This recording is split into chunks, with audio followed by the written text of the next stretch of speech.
وہ طاقتور چیز ہے جو 7 نسلوں کو کھلاتی بھی ہے، پلاتی بھی ہے، سکون کی نیند سلاتی بھی ہے، اچھا لباس پہناتی بھی ہے، عزتوں کے تاج سر پہ رکھواتی بھی۔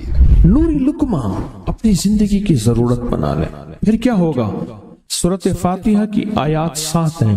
اللہ 7 آسمان اور 7 زمین کی جتنی بھی برکات ہیں، برکات من السماوات والارض، اللہ 7 آسمان اور 7 زمین کی ساری برکات اس کو عطا کر دے گا، اور لوگوں کو پتہ ہی نہیں ہوگا کہ یہ بندہ کتنا مالدار ہے، روحانیت کی طاقت اور روحانیت میں کتنا آگے ہے، کوئی پہچان بھی نہیں سکے گا کہ روحانیت میں یہ بندہ کتنا آگے ہے اور کتنا آگے سے آگے بڑھ گیا ہے، کسی کو علم بھی نہیں ہوگا۔ نوری لقمہ اپنی زندگی کی مجبوری بنا لے اور نوری لقمہ اپنی زندگی کی ضرورت بنا لے، پھر دیکھیں کمالات۔ کیوں؟ فرمائے جو سارے قرآن میں ہے، جو سارے قرآن میں ہے، جو سارے قرآن میں ہے، آنکھیں کھل جائیں۔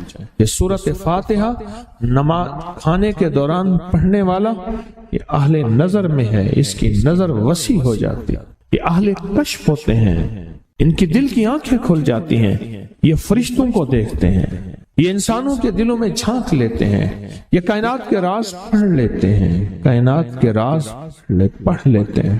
کہ اللہ پاک ان کے سامنے جنات آنکھوں سے دکھاتا ہے، حتیٰ کہ یہاں تک کہ اللہ قبر کے راز بھی ان کے اوپر کھول دیتے ہیں۔ نوری لقمے کا اثر یہ ہے، دل کی آنکھیں کھل جاتی ہیں، دل کی آنکھیں کھل جاتی ہیں، دل کی آنکھیں کھل جاتی ہیں۔ یہ نور لقمے کی تاثیر ہے۔ چہرے کی آنکھیں تو سب کے پاس ہیں، دل کی آنکھیں سب کے پاس نہیں، دل کی آنکھیں سب کے پاس نہیں، چہرے کی آنکھیں سب کے پاس ہیں، دل کی آنکھیں سب کے پاس نہیں۔ نوری لقمے کی یہ تاثیر ہے کہ دل کی آنکھیں کھل جاتی ہیں اور دل کی دنیا آباد اور دل کی دنیا شاد اور دل کا وہ بندہ بامراد بن جاتا ہے جو نوری لقمے اپنی زندگی میں شامل کرتا ہے۔ اور نوری لقمے سورۃ فاتحہ اور کتنی بار؟ اچھا، یہ سورۃ فاتحہ بیماریوں کا علاج۔ صحابہ کرام فرماتے ہم جا رہے تھے، کوئی ایک سردار تھا، اس کو بچھو نے کاٹ لیا اور اس کو چیخ رہا تھا بیچارہ۔ فرمایا سانپ کا کاٹا سوئے، بچھو کا کاٹا روئے۔ میرے پاس ایک سانپ کا کاٹا آیا تھا، غنودگی میں تھا، وہ بہت غنودگی میں سے سوتا تھا، اور میں نے کہا اس کو سونے نہ دے، خیال نہ کیا انہوں نے، ادھر سے ہٹا تو بندہ ختم ہو گیا، سانپ کا کاٹا۔ ہمارے ایک والد صاحب رحمۃ اللہ علیہ کے تھے، ملک عبد الرحمن ڈوڈی، وہ لائے تھے، تو کہنے لگے اس بچھو کے کاٹے کا علاج صحابہ کرام نے 7 بار سورۃ فاتحہ پڑھ کے اس پہ دم کر اور وہ ٹھیک ہو گیا۔ اور میں جب سورۃ فاتحہ عرشوں سے زمین پہ آئی، نازل ہوئی، ایک گونج اٹھی، ایک آواز آئی، اور میں اللہ سے آج وہ چیز زمانے پہ زمین پہ نازل کی ہے جو اس سے پہلے کبھی آئی نہیں تھی اور جو اس کے بعد کبھی آئے گی نہیں۔ اس سے پہلے کبھی آئی نہیں تھی، اس کے بعد کبھی آئے گی۔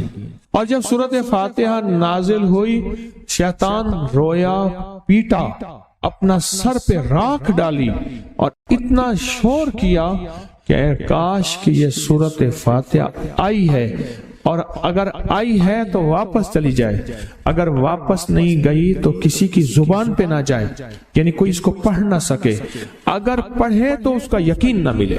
یقین سے پڑھنے والے کی دنیا بھی، آخرت بھی، رزق بھی، عزت بھی، صحت بھی، تونگری بھی، بادشاہت بھی، خوشیاں خوشحالیاں بھی یقین سے پڑھنے والے کو ملتی ہیں۔ اور اس لیے آج بھی شیطان سورۃ فاتحہ سے لرزتا ہے کہ سورۃ فاتحہ پڑھنے سے جنات اور شیاطین ایسے دور ہوتے ہیں، ایسے کہ میلوں دور چلے جاتے ہیں، اور اس بندے سے خوف زدہ ہوتے ہیں جو سورۃ فاتحہ پڑھتا ہے۔ کھانے کے دوران اس کی حکمت کیا ہے؟ انسان کھانے کے دوران مشغول ہوتا ہے، کھانے کی لذتوں میں کھویا ہوا ہوتا ہے، اور اگر بھوک بہت زیادہ ہو بھوک بہت زیادہ ہو تو پھر تو ہوش نہیں ہوتا، پھر ہوش ہی نہیں ہوتا۔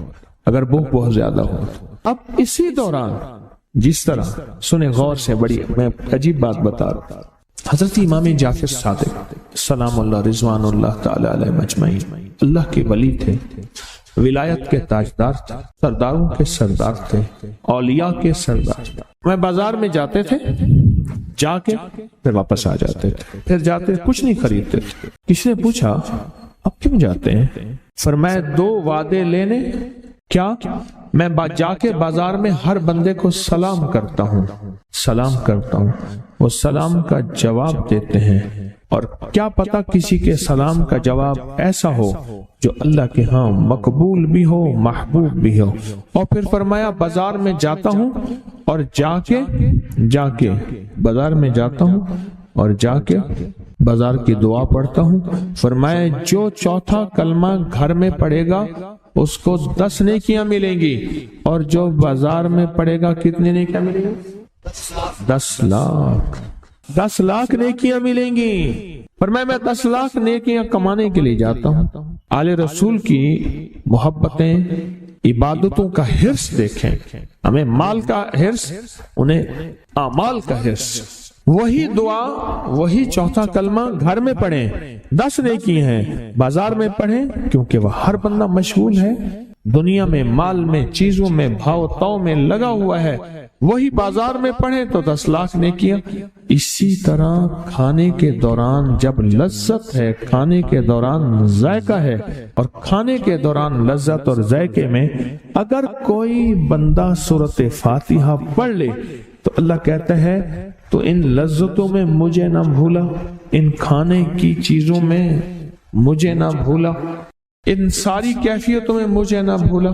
اللہ خوش ہوتا ہے، اور پھر اللہ جل شانہ اسے 7 آسمان اور 7 زمین کی برکتیں حوالے کر دیتا ہے، اور جس کے پاس 7 آسمان 7 زمین کی برکتیں ہوں، یہ ساری عبادتیں کھانے کے دوران کوئی معنی نہیں رکھتی، پھر ایسی سمیٹ کے اللہ کائنات کو اسے دے دیتا ہے۔ نوری لقمے کی تلاش کریں، نوری لقمہ زندگی میں لے آئیں، بڑی خوشحال زندگی گزرے گی، بہت لاجواب زندگی گزرے گی۔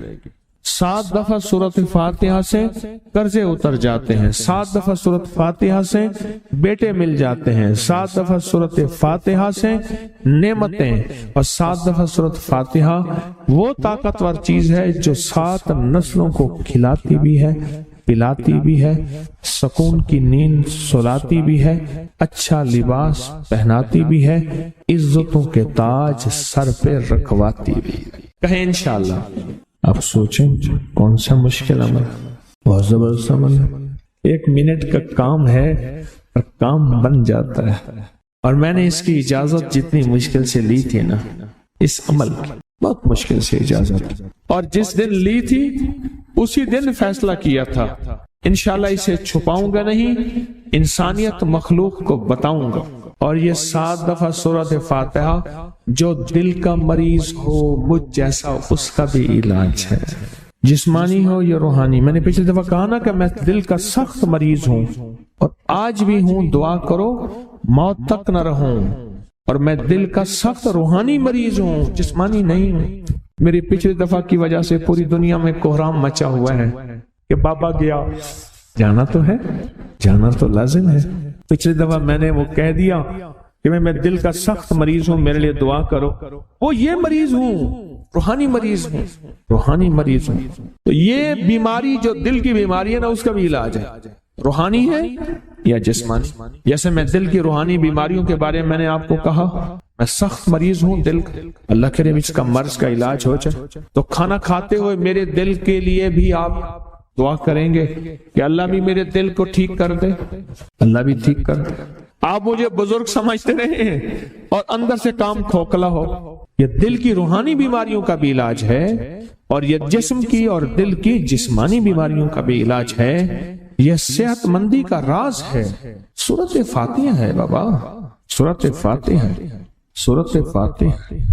جو بندہ سورۃ فاتحہ پڑھتا ہے ایک بار، اللہ جل شانہ ان 7 آیات کی تاثیر اور طاقت اسے عطا فرماتے ہیں، اور 7 سمندروں میں جو غذا، رزق طاقت اور قوت اللہ نے رکھی ہے اس کا حصہ اس بندے کو دیتے ہیں جو صرف ایک بار سورت فاتحہ پڑھتا ہے۔ ریس کی وسعت کے لیے جو میں بتاتا ہوں کہ بندہ ہے 129 دن اور 129 دفعہ سورت کوثر پڑھ اور پھر آنکھوں سے رب کی طاقت کے جلوے دیکھ۔ 129 دن اور 129 بار آپ بتائیں جو یہ پڑھتے ہیں 129 بار سورت کوثر کتنا وقت لگتا ہے؟ صحیح بتائیں، اگر نہیں پڑھتے نہ بتانا۔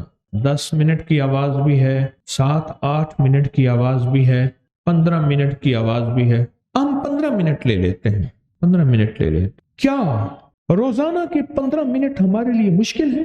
129 بار سورت کوثر، اور اگر جگہ اور وقت ایک ہو تو پھر اس کی طاقت اور تاثیر حیرت انگیز طور پہ دگنی ہو جاتی ہے۔ زمان اور مکان، وہی وقت وہی جگہ، مجبوراً اگر نہیں ہے تو کوئی حرج نہیں، پر یقین، دل کی گہرائیوں، اندر کا درد اور پورے خشوع، خضوع، دھیان، طلب، تڑپ اور جذبے کے ساتھ پڑھ 129 بار۔ اصل میں یہ 129 کا جو عدد ہے نا، لفظ لطیف کا عدد ہے، یا لطیف ہو نا، لطیف، 129 بار اور 129 دن۔ پھر قدرت کے خزانے اور رب کی رحمت کے خزانے، اس کی عطا اور شفقت کے خزانے، اس کی مہربانی کے خزانے۔ ایک اور چیز بتاؤں، دیدار مصطفیٰ کے لیے، کملی والے کے دیدار کے لیے سورت کوثر بہت باکمال ہے۔ اب اس کے فائدے سنتے جائیں، 129 دفعہ کے فائدے ذرا سنتے جائیں، کیونکہ میرے آقا کی تسلیوں کے لیے، دلجوئیوں کے لیے یہ سورت اتری تھی۔ قرآن کی سب سے چھوٹی سورت ہے۔ دلجوئیوں کے لیے تانے دے دے کے ظالموں نے میرے آقا کے سینے کو چھلنی کیا، اور اللہ پاک جل شانہ نے فرمایا میرے حبیب کیوں غمزدہ ہیں، ہم نے آپ کو کوثر دے دی۔ اور میرے حبیب یہ جو تانے دینے والے ہیں، آپ پہ جادو کرنے والے ہیں، آپ پہ نظر بد کے حملے کرنے والے ہیں اور آپ کے ساتھ حسد کرنے والے ہیں، یہ ان نشان آقا ابتر، یہ تو ایسے ابتر ہوں گے، ان کی زندگی ابتر ہوگی، ابتر سے ابتر اور ابتر ہوگی کہ بس زمانہ دیکھے گا وہ وشماتت الاعداء، اور ان کے دشمن ان پہ ہنسیں گے، ایسے ابتر ہوں گے۔ 129 بار سورت کوثر دیدار مصطفیٰ کے لیے، 129 بار سورت کوثر جادو کے آخری توڑ کے لیے، 129 بار سورت کوثر جادو کو خود پلٹانے کے لیے، پلٹ جاتا ہے۔ 129 بار سورت کوثر آفات اور بلیات کو دور کرنے کے لیے، 129 بار سورت کوثر انزائٹی، ٹینشن، ڈپریشن اور اسٹریس کے لیے، اور 129 بار سورت کوثر پرسکون نیند کے لیے، 129 بار سورت کوثر پرسکون زندگی کے لیے، اور 129 بار سورت کوثر پھر دنیا حسنہ کے لیے۔ کہ جو بندہ یہ وظیفہ پڑھے گا اللہ کا عرش ہل جاتا ہے۔ لا علاج بیماریاں ہوں، دکھ ہوں، غم ہوں، قرضے ہوں، مصیبتیں ہوں، ناکامیاں ہوں اور پریشانیاں ہوں، اور ایسے حالات کے جو انسان کہے کہ بس اب تو موت ہی ہے، اس کے علاوہ کوئی راستہ نہیں، کوئی ایسی پریشانی ہو، اللہ کا نظام ہے کہ اس پہ وہ ملتا ہے جو ایمان انسان گمان نہیں کر سکتا، سوچ نہیں سکتا۔ یہ فیصل آباد کے ساتھ مامو کانجن میں ایک درویش ہوتے تھے، صوفی عبداللہ صاحب رحمۃ اللہ علیہ، بڑے اللہ والے تھے، درویش تھے، اللہ سے مانگتے تھے، اللہ دے دیتا تھا۔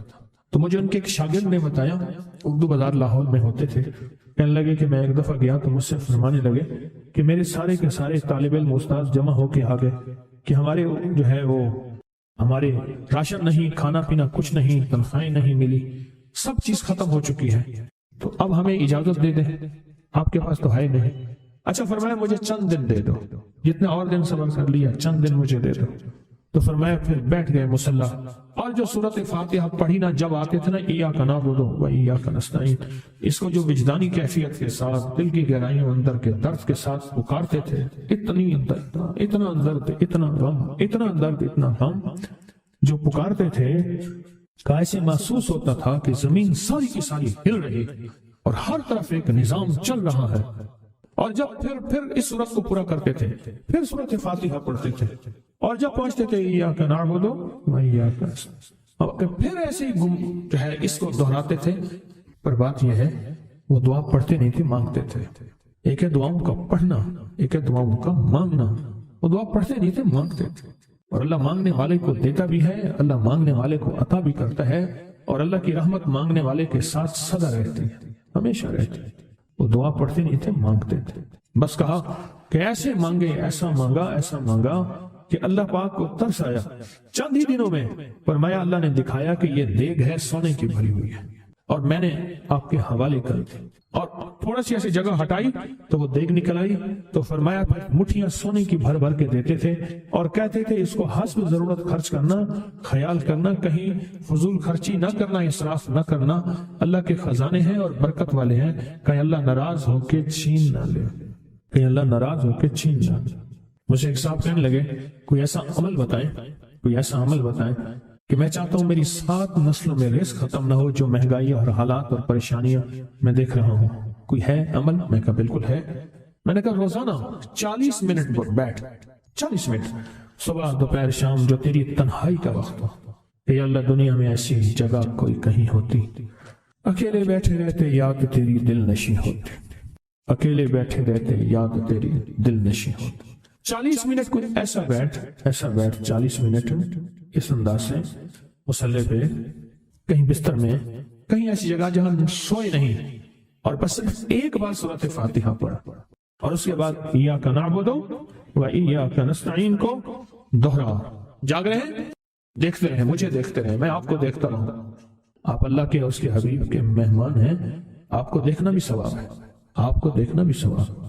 تو میں نے اسے عرض کیا کہ بس اس کو وجدان سے پڑھنا، ایسے پڑھ کے رونگٹے کھڑے ہو جائیں، آنسو بہنے لگ جائیں، دل کے اندر کا درد اور دل کا اندر کا غم اور اللہ کے سامنے حاضری، استحضار، اور یہ کیفیتیں تیری ہوں کہ بس اس کے علاوہ کوئی مجھے یاد نہ رہے۔ اس درد سے پڑھو 40 منٹ۔ 40 کی عدد کے ساتھ کائنات کے رازوں کا بڑا تعلق ہے۔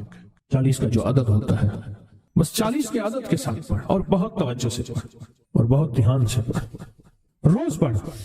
مجھ سے کہنے لگا کتنے دن پڑھوں؟ تو میں نے اس سے کہا مجھ سے یہ دن نہ پوچھ، تیرا دل خود بولے گا کہ فیصلے ہو گئے ہیں، بس ختم، دل خود بولے گا۔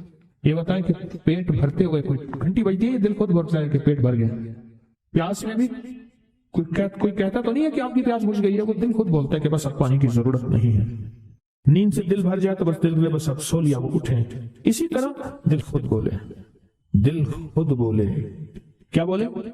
دل خود بولے، اور دل اندر بولے، دل اندر بولے کہ اللہ پاک جل شانہ نے نسلوں کے لیے رزق کی عزت، دولت، برکت کے فیصلے کر دی، بس دل بولے۔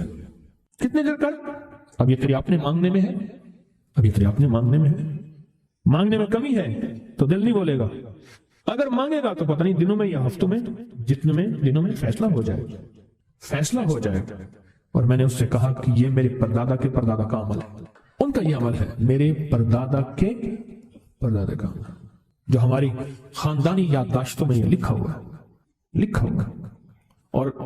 اور فرمایا اگر یہ کوئی بندہ کر لے، اللہ نسلوں کا رزق اللہ سے منوا لے۔ اور میں نے اس سے کہا خیال کرنا، رزق کے روحانی ساتھ منوانا، رزق کے روحانی ساتھ منوانا، رزق کے روحانی ساتھ منوانا، ورنہ دولت، مال، چیزیں مل جائے گی، جس کے بارے میں کہا جاتا ہے کہ بعض بندے ایسے ہوتے ہیں اللہ پاک ان سے لقمے نہیں چھینتا، سجدے چھین لیتا ہے۔ اللہ ان سے لقمے نہیں چھینتا، کیوں؟ رزق جسمانی دوسرے لفظوں میں مل رہا ہے، اور رزق روحانی اللہ چھین لیتا ہے۔ یہ جو آج آپ بیٹھے ہیں تسبیح خانے میں اور میں بیٹھا ہوں، یہ ہم روحانی دسترخوان پہ بیٹھے ہیں۔ یہ بہت بڑا دسترخوان لگا ہوا ہے، دسترخوان ہے۔ سنا ہے در یار پہ بڑی دھوم ہے، سنا ہے در یار پہ بڑی دھوم ہے، وہاں عاشقوں کا ہجوم ہے۔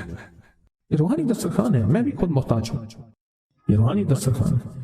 تو میں نے اسے عرض کیا کہ ایک دسترخوان نہیں مانگنا، دونوں مانگنا، رزق روحانی بھی، رزق جسمانی تو اس کو ملتا ہے، اس کو بھی ملتا ہے جس کو کلمہ نصیب نہیں ہوا، رزق جسمانی تو اس کو ہی ملتا ہے جس کو کملی والی کی غلامی نصیب نہیں ہوئی، رزق جسمانی تو اس کو ہی ملتا ہے جس کے ماتھے پہ شقاوت لکھی ہے، رزق جسمانی تو اس کو ملتا ہے جو اللہ کا نافرمان ہے، رزق جسمانی تو اس کو ملتا ہے جو اللہ کے وجود کا انکار کرتا ہے، رزق جسمانی تو اس کو ہی ملتا ہے جو آخرت اور قبر کا انکار کرتا ہے، رزق جسمانی تو اس کو ملتا ہے جو جنات اور برزخ کا انکار کرتا ہے، رزق جسمانی تو اس کو ملتا ہے جو خود کملی والی کی نبوت کا انکار کرتا ہے، وہ تو بے بہا لوگ ہیں، ان کو ملتا ہے۔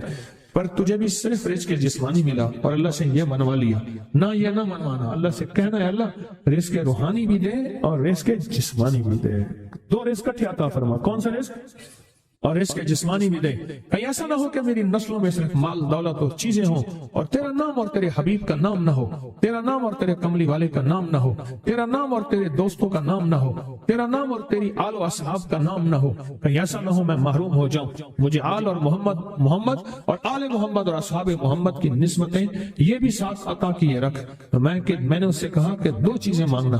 اچھا قدرت کا نظام ہے, وہ دیوانے بھی ہوتے ہیں, یقین والے ہوتے ہیں. آپ جیسے آپ مخلص بیٹھے ہیں اور پوری دنیا میں ہمارے ساتھ اس وقت مخلص بیٹھے ہیں جو ہماری آج کی محفل میں شریک ہیں, ہوتے ہیں دیوانے. اس نے یقین سے پڑھنا شروع کر دیا. مجھ سے کہنے لگا ایک وقت ایک جگہ ہو بہت بہتر. میں نے اس سے کہا, میں نے کہا پھر بھی اگر ایک وقت ایک جگہ میسر نہ بھی ہو تو اگر عمل کسی وقت چوک جائے, عمل کی جگہ چوک جائے, عمل کا وقت چوک جائے, مجبوری میں نہ ہو تو بہتر ہے, پر توجہ نہ چوکے, دھیان نہ جائے, استحضار نہ جائے, یقین نہ جائے, اور سچا یقین ہو کہ میرا اللہ خود کہتا ہے یہ مانگنا بھی تو اسی نے دیا ہے نا, اسی نے مانگنا دیا ہے. جب اس کریم نے مانگنا ہی خود دیا ہے تو عطا بھی خود کرے گا. نہیں خوف نار جہیم کا کہ کرم ہے مجھ پہ کریم کا, وہ خود عطا کرے گا. اس نے مانگنا دیا دے گا. یقین ہو ایسا ایسا ایسا ایسا, اتنا زبردست یقین ہو, اتنا یقین ہو اللہ کے ملنے پہ اور اللہ کے مانگنے پہ, اتنا یقین ہو کہ گمان اور خیال سے بالا تر یقین ہو, بہت زیادہ یقین. یاد رکھیے گا میری بات, میری طرف دیکھتے رہیں. یاد رکھیے گا جس کو ملا ہے یقین کی طاقت میں ملا ہے, اور جس سے چھنا ہے بے یقینی نے اس سے سب کچھ چھین لیا. بے یقینی نے اس سے سب کچھ چھین لیا. جس کو ملا ہے یقین کی طاقت سے ملا ہے. یقین ہو کہ میں کر رہا ہوں اور اللہ مجھے دے دے گا. کہا کہ کیسا یقین ہو, کہا جیسے بکری کے تھن دودھ سے بھرے ہوئے اور میں کہوں کہ میرے ہاتھ سے دباؤں گا اور دودھ نکلے گا, اس سے زیادہ یقین. اور کہا کس سے زیادہ یقین, کہا کہ ایک بڑا نوٹ ہو اور بڑا نوٹ کے اندر جو ہے ایک آنے کی چیز آنی ہے, تو میں کہوں گا اس سے تو اس کی نوٹ کے اندر تو ہزاروں آنے ہیں, اور میں ایک آنے کی چیز, ایک ٹکے کی چیز لوں گا اور میرا کام بن جائے گا. اس سے زیادہ یقین ہو, اور اس سے کہیں زیادہ یقین ہو کہ سخت پیاس ہے اور میں پانی کو دیکھوں اور پانی کو دیکھتے ہی مجھے یقین ہو کہ اس سخت پیاس میں میرا پیاس بجھ جائے گی, پیٹ بھر جائے گا. اس سے کہیں زیادہ یقین ہو. میں پھر بھی یقین کو نہیں سمجھا سکا, علم بھی محدود ہے, الفاظ بھی میرے پاس محدود ہیں. اس سے کہیں زیادہ یقین ہو, اس سے کہیں زیادہ یقین, اور بہت زیادہ یقین. اتنا یقین. کیا خیال ہے, آپ چاہیں گے اپنی نسلوں کے لیے بخت, رزق, نصیب اور مقدر منوا لیں؟ کیا خیال ہے؟ وہ بڑا کریم ہے. میں نے ابھی نہیں بتایا کہ قرآن کا واقعہ سنایا, حضرت موسیٰ اور خضر علیہ السلام کا قرآن کا واقعہ سنایا کہ ان کی 7 نسلوں کا جو ابا تھا نا, وہ 7 نسلوں میں پہلے والا ابا, دادے کے دادے کے دادے کا دادا, وہ نیک تھا, وہ دعائیں مانگتا تھا, وہ اللہ کے ساتھ تعلق میں تھا, اس کا تقویٰ تھا. وہ اس کی نیکی کا اثر, اس کی نیکی کا اثر, اس کی نیکی کا اثر نسلوں میں منتقل ہوا, نسلوں میں منتقل ہوا. پڑھ لیں, مانگ لیں, اللہ سے کر دیں کہ اللہ میرے لیے اور میری نسلوں کے لیے رزق روحانی اور رزق جسمانی کے فیصلے کر دیں.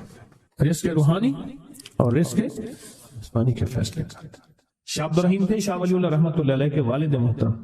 انہوں نے شاہ ولی اللہ سے کہا, بیٹا میں تجھے روحانی مشقیں کرا رہا ہوں, ایک مشق ایک بھی کر لے اپنے لیے اور اپنی نسلوں کے لیے, اللہ سے رزق منوا لے, اللہ سے رزق منوا لے. تو پوچھا کہ حضرت میں رزق کیسے منواؤں؟ فرمایا کہ کچھ وقت ایسا نکالا کر, ایسا وقت نکالا کر 2 گھڑی اور 3 گھڑی کا, ایک ساتھ 2 گھڑی اور 3 گھڑی, ایک ساتھ تقریباً 21 منٹ کی ہوتی ہے, تقریباً 21 منٹ کی. 2 ساتیں مل جائیں تو 40 منٹ بنتے ہیں. تو ایک ساتھ 2 ساتھ 3 ساتھ کی گھڑی میں کہ بیٹھ کے نا سورۃ فاتحہ اور اس میں ایاک نعبد و ایاک نستعین کا تکرار اور استحضار کیا کر, اور ایسا کیا کر تیری آنسوں بہیں, تیرا دل روئے, تیری آنکھیں روئیں, تیرا رونگٹا, تیرے رونگٹے کھڑے ہوں اور رواں رواں, اور اس کے اندر سے تیرا پل پل, تیرا من, تیرا جذبہ, تیری سوچیں بولیں. کیا بولیں؟ ایاک نعبد و ایاک نستعین. تو ایک میلہ تھا اللہ کے نیک بندوں کا, تو اس میں 70 اولیاء جمع ہوئے, 70 اولیاء جمع ہوئے. اور اللہ کے ولی نے کہا کہ آپ کوئی ایسا وظیفہ بتائیں, ایسی تسبیح بتائیں, ایسا ذکر بتائیں جو اللہ کے عرش کو ہلائے اور جو اللہ کی ذات کو متوجہ کر دے, جو اللہ کے تعلق کو نصیب کر دے. ایسا ذکر، کوئی ایسی تسبیح بتائے۔ فرمایا سب نے بتایا کہ سورۃ فاتحہ ہے، اور اب سب سے پوچھا سورۃ فاتحہ میں کوئی ایسا جز بتائیں جو سورۃ فاتحہ کا دل ہو۔ سورۃ یاسین قرآن کا دل، لیکن سورۃ یاسین کا دل سلام قولا من رب الرحیم۔ ہر سورت کے اندر اللہ پاک نے کچھ نعمتیں، کچھ نقطے رکھے ہیں، تو فرمایا سورۃ فاتحہ کا دل۔